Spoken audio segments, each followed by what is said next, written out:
him being a Malay approaching his 30s, he was not married, he didn't have a car, he didn't have a house, he was kind of lost in his career, which just led him to a point where he just said it all. Hey Kings, welcome back to Acquainted by Aaron. My name is Aaron and my mission on this channel is to help men become fully acquainted with who we really are. While that might sound like a mouthful, my intention with the videos that I post on this channel is to speak on topics I wish someone could have advised me on as a young boy turning into a man in my 20s. This week's video is a little bit hard to make because insecurity had been a major theme of my life in my 20s. And with today's video, I hope that I'll be able to outline some thoughts that will help you or any man out there overcome or really find truth behind the insecurities that you might face in your life. Let's hop right into the video. Quick story. I was just on a call with one of my direct reports early this week and he was narrating to me how he is in a completely different space now that he's in his mid-30s as compared to where he was just a couple of years ago towards his late 20s. You see, him being a Malay approaching his 30s, he was not married, nor was he dating anyone. He didn't have a car, he didn't have a house, was kind of lost in his career, which put a tremendous amount of stress on himself, which just led him to a point where he just said it all. Within the next 12 to 24 months, he met this girl which turned out to be the love of his life, managed to secure himself a car, bought a house, got married and moved in with his future wife, which got him thinking. He spent such a big part of his life feeling insecure about who he is. Is insecurity even real?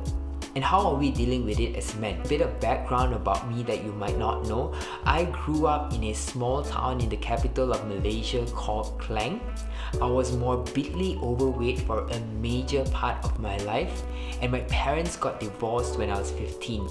I can't recall too many happy moments in their marriage as well, and that in itself is a perfect concoction for a kid or a teenager to grow up with a ton of security issues. We weren't very well off. My mom was the sole breadwinner of the family. I was really uncomfortable in my own skin and I wasn't particularly good at anything.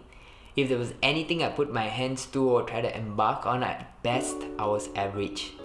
Now that I'm in my early 30s, here are 3 quick thoughts that I would give my younger self or any one of you men out there that might be dealing with insecurity. The first thing that I would tell my younger self is that nobody cares. Hang on, I know it sounds kind of rough, but hear me out. If you think that you are the only person that's dealing with insecurity, then you are sadly mistaken. The average person has more than 6,000 thoughts a day. And 80% of those thoughts are generally negative. And 90% of those negative thoughts are skewed towards themselves. So if you think that people are constantly thinking about you, about your flaws and the areas where you fall short, the truth is they aren't. Most people are really thinking about themselves.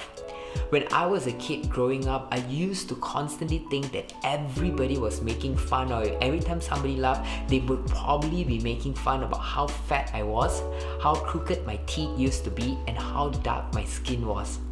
Unfortunately, growing up in Malaysia, I was preconditioned to think that the only people in Malaysia that can be rich are Chinese.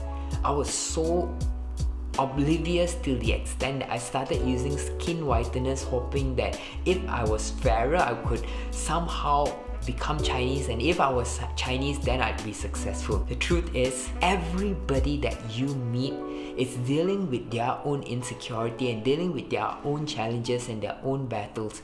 And half of your battle is won when you realize that, hey, people are going through their own stuff. People are most probably not thinking about you.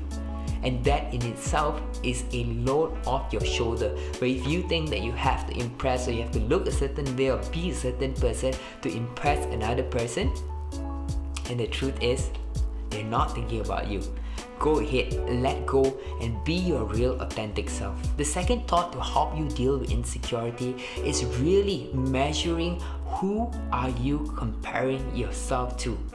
I know I keep circling back again and again towards this topic in almost every other video but the truth is, with social media today, almost 24/7, you're bombarded with images and videos of people who are just incredibly successful in everything they do. They have the most perfect relationship, they have these perfectly sculpted abs, they're flashing their material wealth, and every weekend they're flexing which event that they've been to, or their new purchase, or just this new experience they've just been a part of. And where does that leave you? If you're constantly comparing yourself to these different activities or events that the people that you see on social media go through, you would just never add up.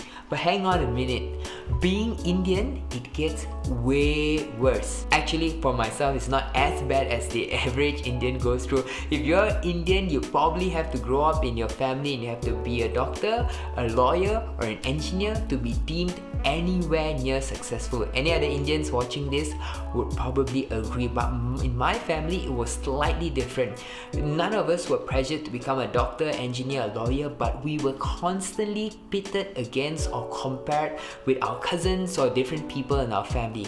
So and so got X number of A's in an exam. So and so is so good at playing the drums. But what about you? You're short, you're fat, you're dark skinned, and you can't really do anything well. This was more often than not a narration that I played in my own head about how not good enough I was. And hey, quit it.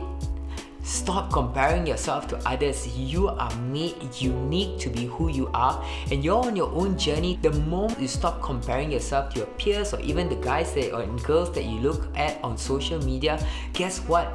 You finally have a chance to truly become yourself. And when you are yourself, man, what is there to be insecure about? You are living your authentic truth and your authentic life.